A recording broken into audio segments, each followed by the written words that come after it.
Hello, and welcome to the story time where I tell you why US Interstate and Rail is the scummiest moving company on this planet.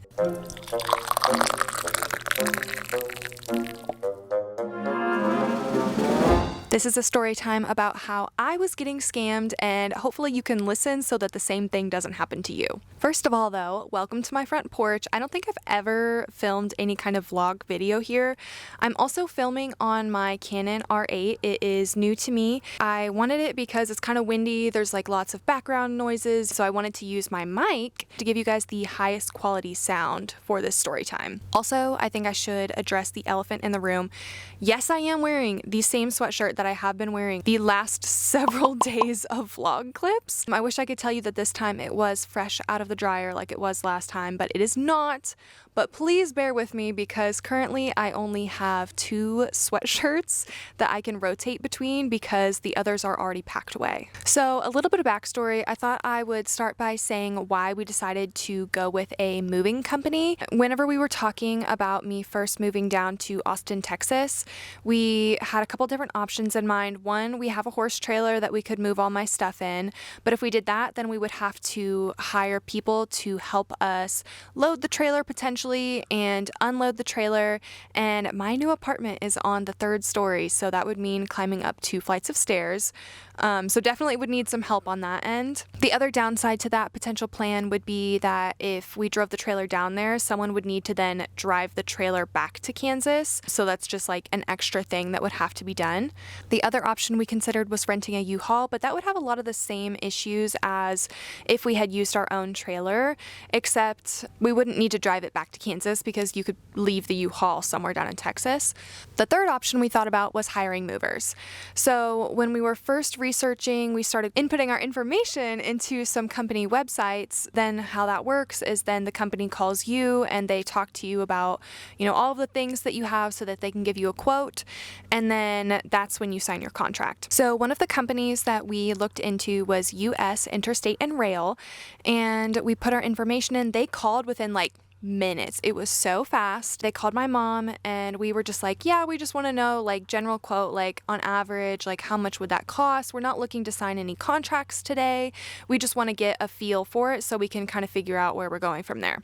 Well, the guy was really pushy and he gave us a quote of $1,975. I took notes so that I could make sure I included everything for you guys. Put down an $888 deposit, and that sounded like a comparable price to us, considering if we did a U-Haul or if we drove the trailer, we'd have to pay for gas, we'd have to pay for movers to help bring the stuff in and out.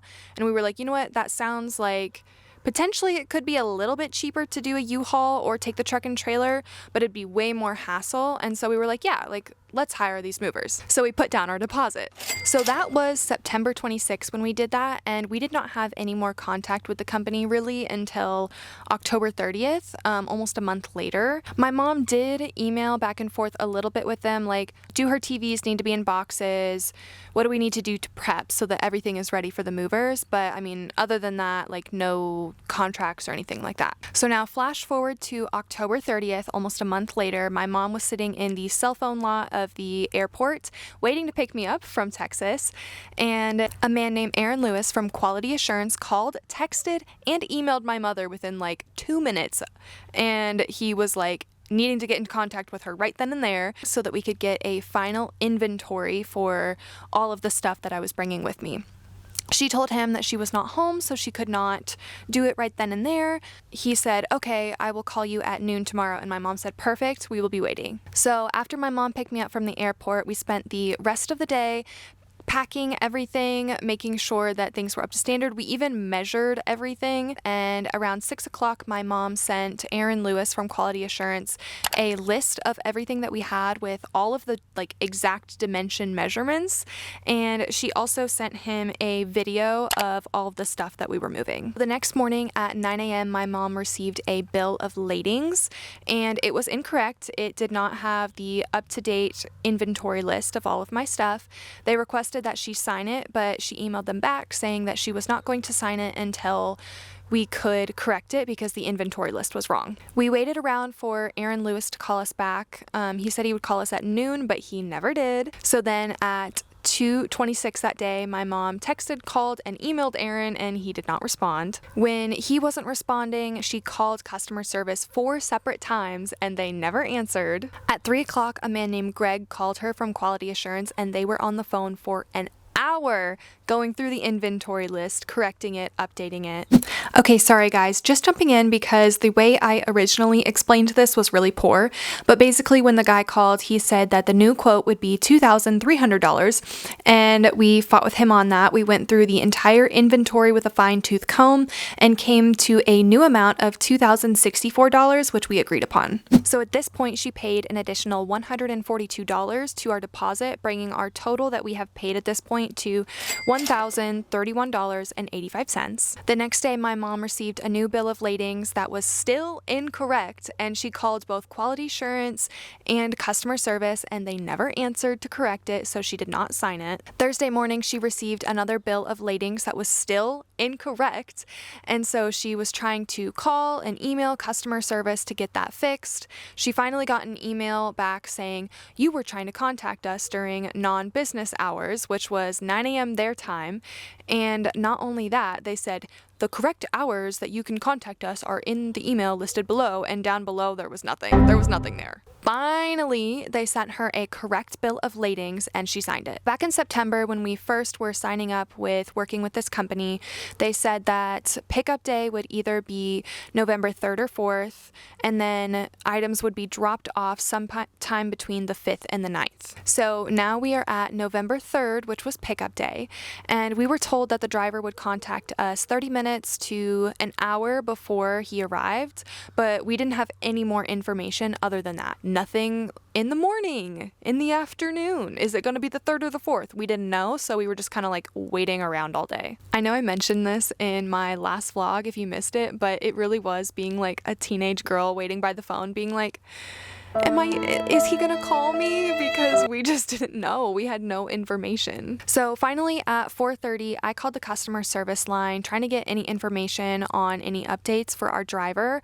The person on the phone, and this was kind of like a really common thing our entire time with customer service, is that a lot of them, it was very obvious that English was not their first language, and it's nothing against people that's the case for them. It's really difficult when they clearly don't understand what you're asking, and sometimes they'll say things and you're like, that was not a sentence. That did not make any sense what you just said, which was just really frustrating, and that was really difficult. And that was the case for the woman that I was on the phone with, where I was like, hey, like any updates on my driver? And she just kept saying things that were kind of like English but not coherent sentences, and that was really annoying. I kept asking her like, okay, well, I mean, you might not know exactly where my driver is, but do you know, is there like a company policy on after a certain time that they won't pick up my items, or like, is it possible that they're gonna get here at 10 p.m., like anything like that? And she just said, I'll ask your driver to call you 30 to 60 minutes in advance. And we were like, we already knew that. So to our shock, at 5:11, the driver called my mom and he said he would be there in about an hour, and he showed up at 6:20.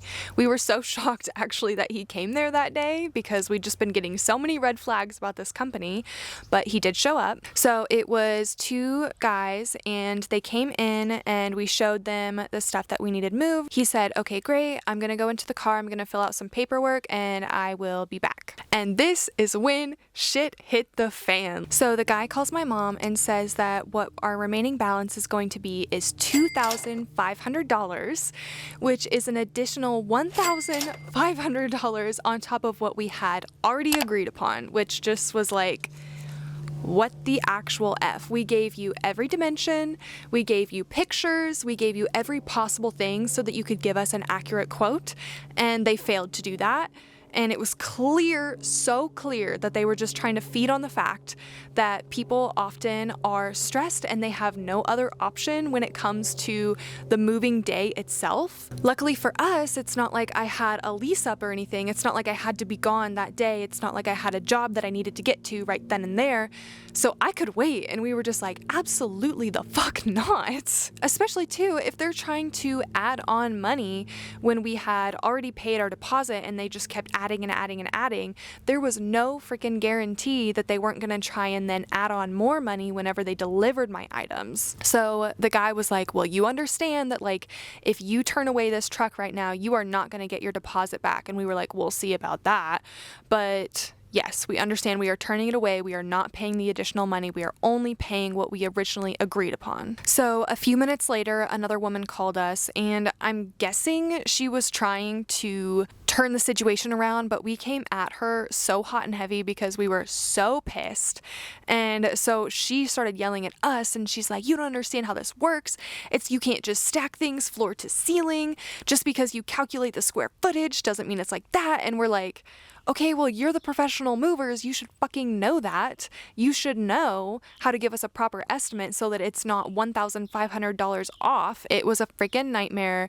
We were on the phone with her for 20 minutes, and she, like I said, it was like super nasty at first, and it just felt like she was yelling at us and like calling us stupid. We were like, this is your job. How are we supposed to trust you? You've already tried to gouge us so many times. So we had sent that truck away, and we are not using that company. Again, US Interstate and Rail. And no, this is not slander because this is all factual. It's not slander if it actually happened. I'm sorry. I know I got pretty heated there for a minute, but I mean, in all honesty, as angry as I am, as pissed off as I am, I'm okay. It's not the end of the world. I was luckily in a position that I was able to reject that. And yes, we may not get our $1,000 deposit back. We are going to do everything we can to, because quite frankly, it's just not freaking okay. Like, they're trying to take advantage of people in one of the most stressful kind of situations. I mean, moving is so freaking stressful. I'm in a position where it was doable for me to get out of the situation, but that's not the case for everyone. And unfortunately, so many people that I know that have hired moving companies are experiencing the exact same kind of things. The same thing happened to Will, where whenever they loaded all of his stuff onto the truck, they were like, it'll be $1,000 extra. And he said, what the actual fuck? And the same thing happened to my neighbor Brittany, and it just sucks. Like, why are they all so slimy? Like, surely there has to be some good moving companies out there. If you know of any good ones, please drop their name down below because I would love to know. So new plan now is that my parents are going to move me down. Luckily, the bumper pole horse trailer is perfectly cleaned out. I cleaned it over the summer, and we haven't had any horses in there since. So we're going to use that. We're going to move me down ourselves. Hopefully I can find some of Will's friends or hire someone or something for whenever we get down to Texas, because that's going to be the real kicker, is moving my furniture up 2 flights of stairs. Of course, afterwards we started researching the company more, and we started finding all of these just awful reviews where the company did the exact same thing to them, where they all of a sudden were like, oh, it's $1,000 more, and then even too, some people would pay the $1,000 and then they would either lose their stuff or not see it, and it's months later. And also too, for whatever reason, the only bad reviews we could find were from 2 weeks before we went with the company. We couldn't find any bad reviews from earlier than that, so I'm not sure what that means, if all of a sudden the company has gone to shit, if they somehow figured out how to get rid of those poor reviews from before. Yeah, just be careful out there, guys. Like, don't let someone pressure you into signing the contract before you were actually ready just because it sounds like a good deal, because if it sounds too good to be true, it probably is. I hope that you guys are smart out there, smarter than I was. Stay safe out there. That is all that I have for this story time today. So I hope you enjoyed, and I will see you for my next moving vlog. Bye!